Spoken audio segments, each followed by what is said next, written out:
I never imagined that betrayal could come wrapped in hospital sheets and morphine fog. My name is Brian Keller. I'm 45 years old, and just 2 months ago, I thought I was a lucky man. Husband to a beautiful wife, owner of a growing mechanical parts business in Missouri, and survivor of a brutal worksite accident.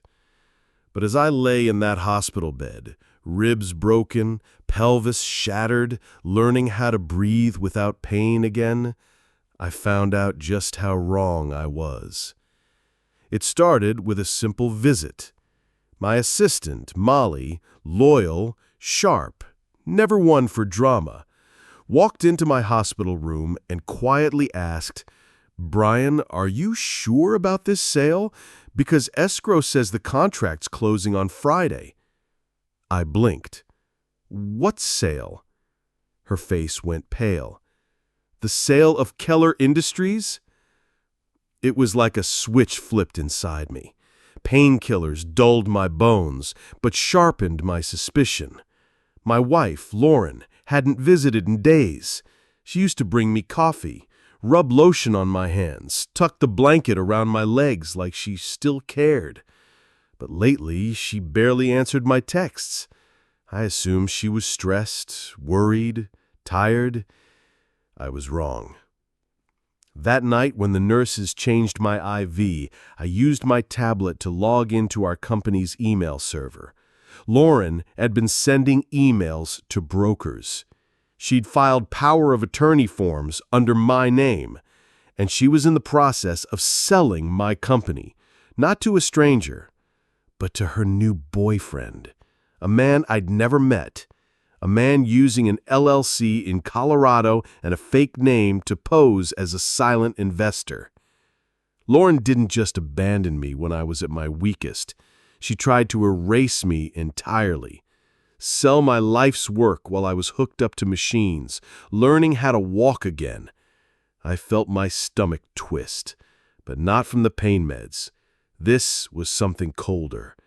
This was the beginning of a war I never asked for, but one I was fully prepared to win. Because while Lauren thought I was broken, she forgot who she married. From the sterile stillness of my hospital room, with machines humming softly beside me, I began reconstructing the mess Lauren had left in her wake.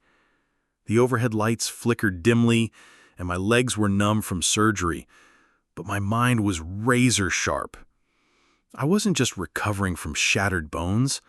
I was awakening to a betrayal deeper than any physical pain I'd ever endured. It started with silence. Lauren had stopped visiting after the first week. At first, I made excuses for her. Maybe work was overwhelming, or maybe she couldn't bear to see me like this. But then Joe, our longtime company accountant and friend, called. His voice was shaky, like he wasn't sure he should even be telling me. "Brian, something's going on," he said.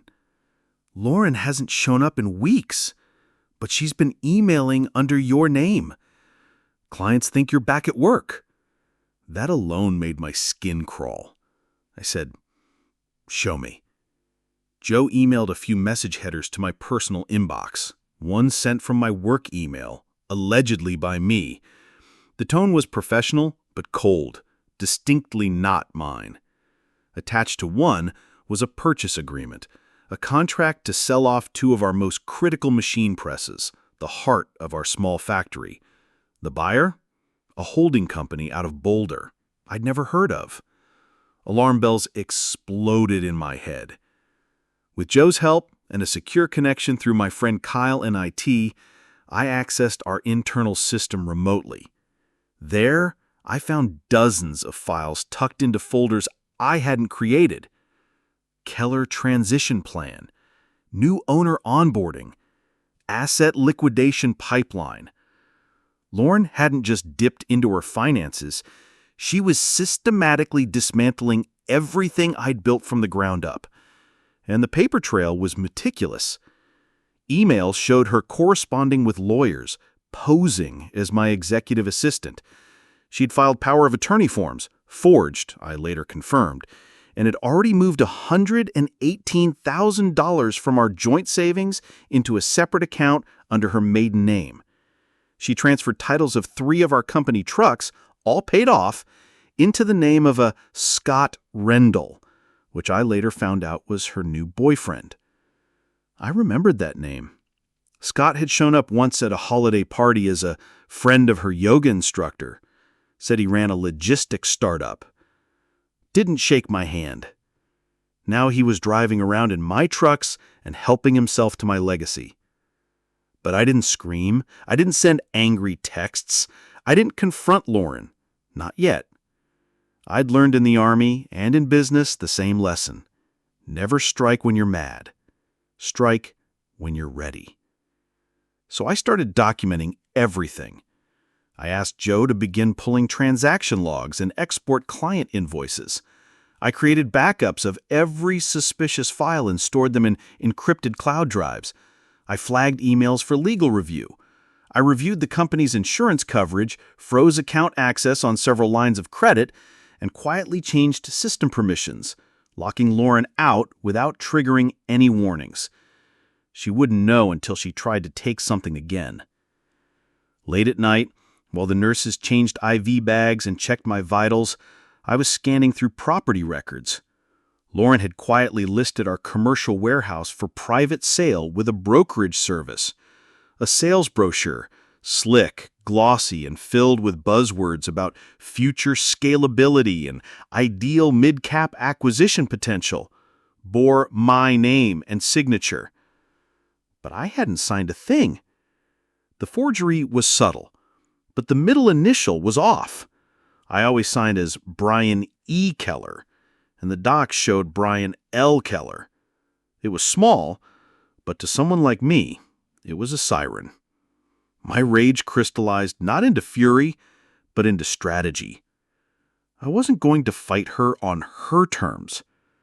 She underestimated me, assumed that because I was hurt, I was helpless. But I was still a builder. And this time, I'd build a trap.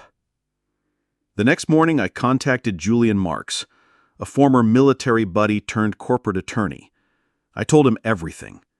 He didn't interrupt once, just listened, occasionally scribbling notes. When I finished, he asked, "Do you want this to go away quietly, or do you want it to explode?" I didn't hesitate. I said, "I want her to feel what it's like to lose everything she thought she had in her hands." He nodded.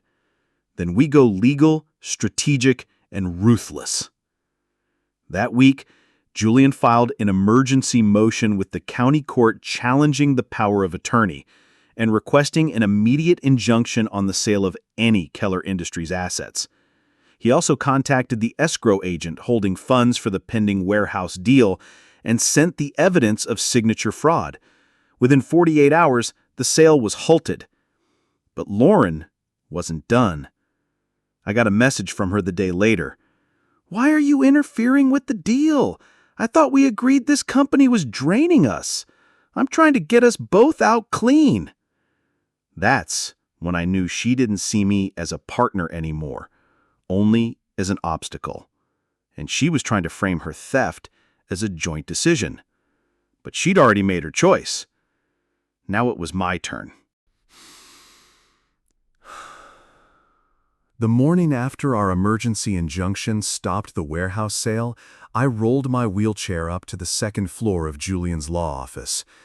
My recovery was slow, but my resolve wasn't. Every movement reminded me of the wreck, but now every ache served as fuel. Lauren may have tried to steal my company, my money, and my name, but she had no idea what I'd do to protect what I built. Julian introduced me to Michelle Connors, a former federal prosecutor who now specialized in white-collar fraud. She shook my hand firmly and said, "Let's find out just how deep this rabbit hole goes." Together, we reviewed every document Lauren had filed. Within an hour, Michelle spotted 3 inconsistencies.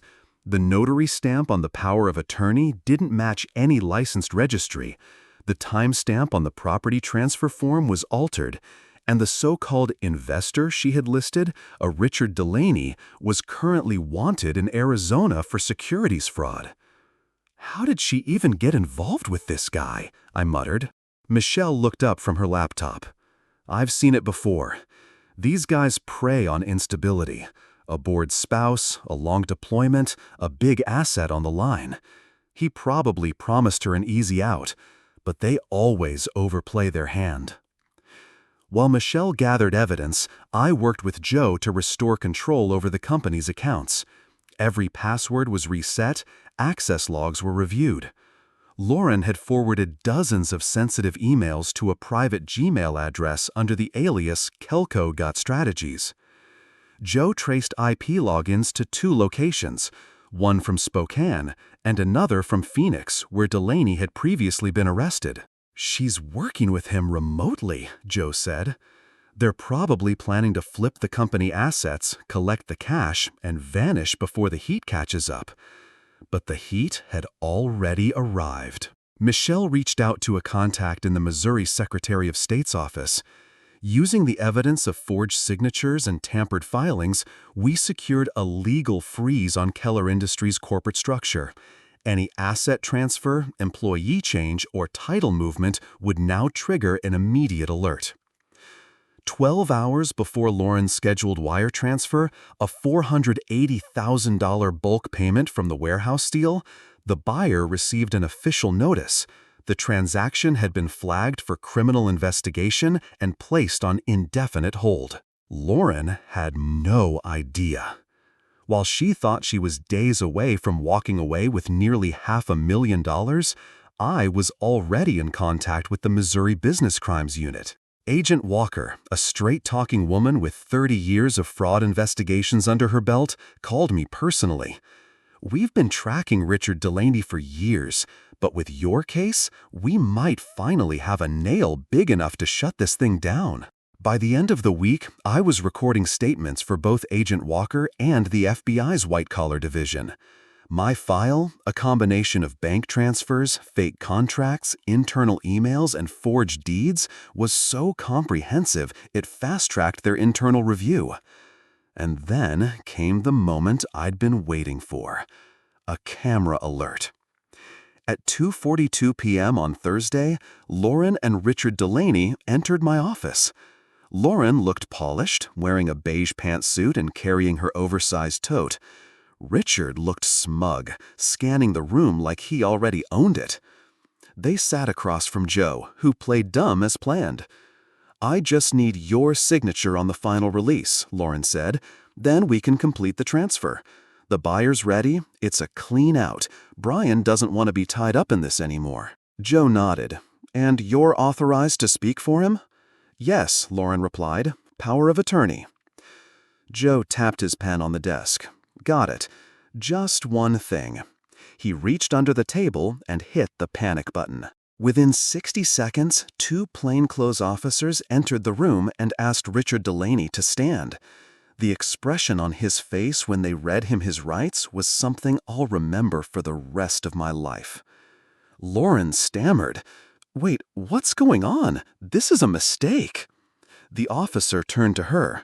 "We have reason to believe you knowingly filed fraudulent documents under your husband's name and attempted to misrepresent ownership during a legal transaction." Joe looked her dead in the eye. "You should have read the fine print, Lauren. Brian never gave up control." When I watched the footage later, I felt something I hadn't felt in weeks. Relief. Not because I'd hurt her, but because I'd taken back what was mine. Not through revenge, but through proof, patience, and precision. The trap was set. All I needed now was for them to walk straight into it. The following Saturday, I sent Lauren a message through my attorney. "Let's meet. I'm willing to sign a quick settlement to put everything behind us." The bait was simple, a promise of resolution. The location? A cozy, upscale cafe halfway between downtown and her condo. Public enough for safety, quiet enough for clarity. Julian helped prepare a folder with fake settlement documents. They looked real. Clauses about asset division, pension rights, the house, and a clause where I supposedly waived my right to pursue any criminal charges in exchange for a clean break. The signature line was blank, my name typed neatly in bold. But Lauren didn't know the document was useless, just ink and paper designed to make her talk. She arrived 5 minutes late, wearing a beige trench coat and oversized sunglasses, trying to look casual but clearly rehearsed. Jeremy, or as I now knew him, Jeremy Ryan, followed close behind. He wore a smug grin, one of those faces that screamed entitlement. I stood as they entered. "Lauren, Jeremy."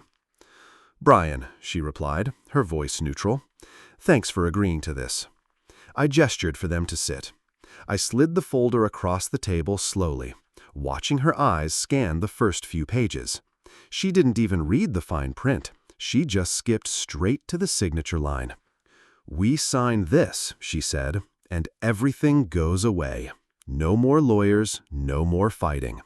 She placed a pen on top of the paper and looked at me expectantly. I didn't pick it up. Instead, I leaned forward, folded my hands, and asked, "Before I sign, just one thing. Whose idea was it to forge my signature on the refinance application? Yours or his?" Lauren blanked. Jeremy stiffened. What are you talking about?" she said quickly. "Because see, here's the thing," I continued, reaching into my pocket and pulling out my phone. "I've been working with the state investigation unit for weeks, and everything you've done, every document, every transaction, every meeting has been documented, including this one." Her face went pale. Jeremy stood up. "We're done here." "No," I said calmly, "you're not." At that moment, 2 plainclothes officers seated near the bar stood and walked over. One flashed a badge. "Jeremy Ryan, you're under arrest for conspiracy to commit fraud, wire fraud, and identity theft," the officer said. The other turned to Lauren. "Lauren Briggs, you're being detained for questioning regarding forgery and financial misconduct." Lauren stood frozen. "Brian, please." I stood too. My legs still stiff from surgery, but strong enough now to stand tall. "You emptied my accounts. You tried to sell my company. You lied, forged, and destroyed everything we built. And you thought I'd just walk away?" As they led Jeremy and Lauren out of the cafe, I sat back down and exhaled slowly. The waitress, wide-eyed, walked over with a refill of coffee and whispered, "That was wild." I just nodded. I wasn't smiling. Not yet. 2 days later, I was back at Julian's office. Michelle Connors had already begun working with federal prosecutors. With Delaney and Jeremy's digital footprints, we traced the scheme through 5 other cities, 3 shell companies, and a list of victims, mostly military families who had no idea their homes were being targeted. Lauren, as it turned out, wasn't just a manipulated spouse. She had been actively coordinating wire transfers, signing off on paperwork, and handling falsified notary stamps. She had lied on at least 6 documents, all of which were tied to felony counts. Her story about Jeremy convincing her, that wasn't going to hold. The FBI case grew faster than anyone expected. Within a month, the operation had become national news. A segment aired on a veteran advocacy network about fraud targeting deployed soldiers. My story was anonymous, Staff Sergeant B, but my voice was clear. They asked me on camera, "Why didn't you just walk away?" I answered simply, "Because justice matters more than comfort, and sometimes silence makes you complicit." Jeremy pled out within 3 weeks. He named Lauren as a partner in exchange for a reduced sentence. Lauren initially fought back, but when the evidence stacked too high and the recordings came out, her attorney negotiated a plea. She lost everything: access to my pension, the house, and any future claim to Keller Industries. Months passed. The headlines faded. Courtrooms quieted. Jeremy began serving his 8-year sentence in a federal prison in Nevada. Lauren disappeared from the spotlight completely. She had accepted a plea deal, full restitution, surrender of all business rights, and a signed confession that would follow her for the rest of her life. I didn't celebrate, not the way people think I should have. There was no champagne, no Facebook status change, no dramatic speech about justice being served. Instead, I woke up the next day, fed my dad, and went to work like any other morning. Keller Industries survived, barely. The client drop-off from the chaos was swift at first, but then something strange happened. We started gaining attention. Small, veteran-owned brands reached out.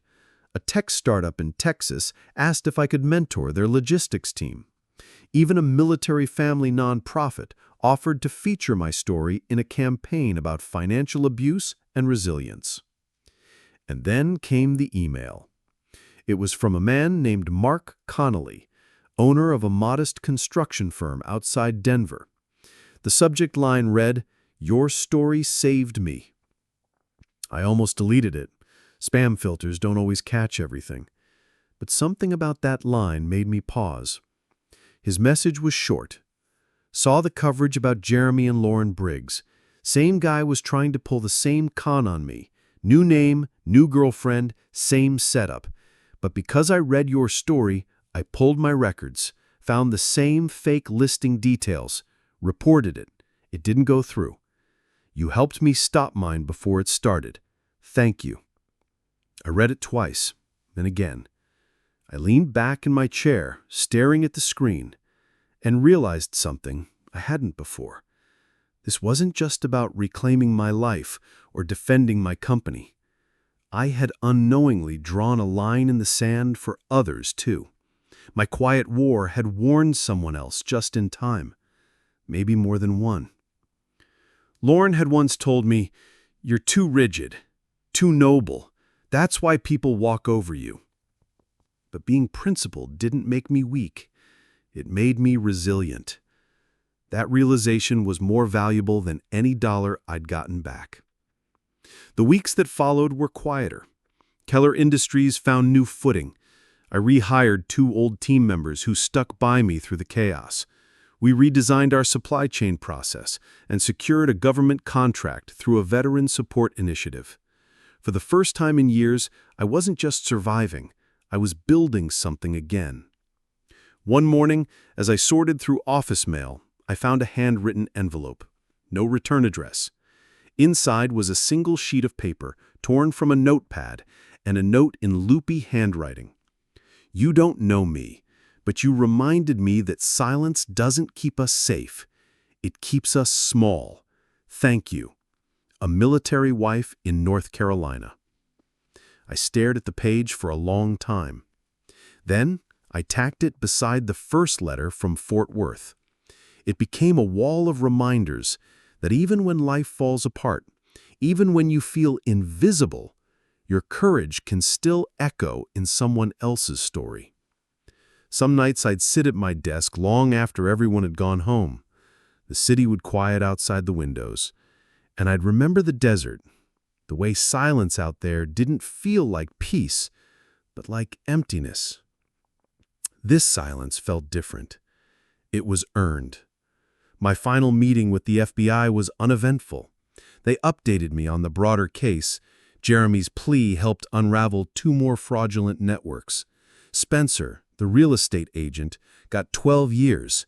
Several accomplices in other states were also arrested. The prosecutors called my cooperation instrumental. But I wasn't chasing headlines. I was just a guy who got betrayed, planned carefully, and refused to fold. When I finally cleared out the last of Lauren's files from my old home office, I came across a photo from years ago. Us at the lake, smiling, before it all cracked. I didn't rip it up. I didn't need to. I simply closed the box and put it in the garage. Some ghosts don't deserve your anger, just your distance. These days, life moves slower. I rise early with no alarms, drink my coffee without looking over my shoulder, and walk into my office knowing that everything around me, every file, every deal, every handshake, was earned honestly, rebuilt from ruin with patience and quiet determination. I now run my company with a new motto on the office wall: "You only lose what you don't defend." It's not just about assets or contracts. It's about values, boundaries, self-respect. There were moments during this entire ordeal, back in that motel room with nothing but court documents and betrayal echoing in my head, when it would have been easier to just walk away, let the house go, let the company collapse, let the shame swallow me whole. But I didn't. Instead, I learned something most people only discover when everything falls apart. Dignity doesn't come from winning battles loudly. It comes from standing firm when you're the only one still standing.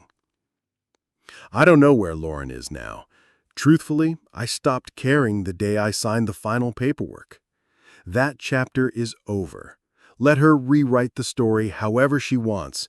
I'm not part of it anymore.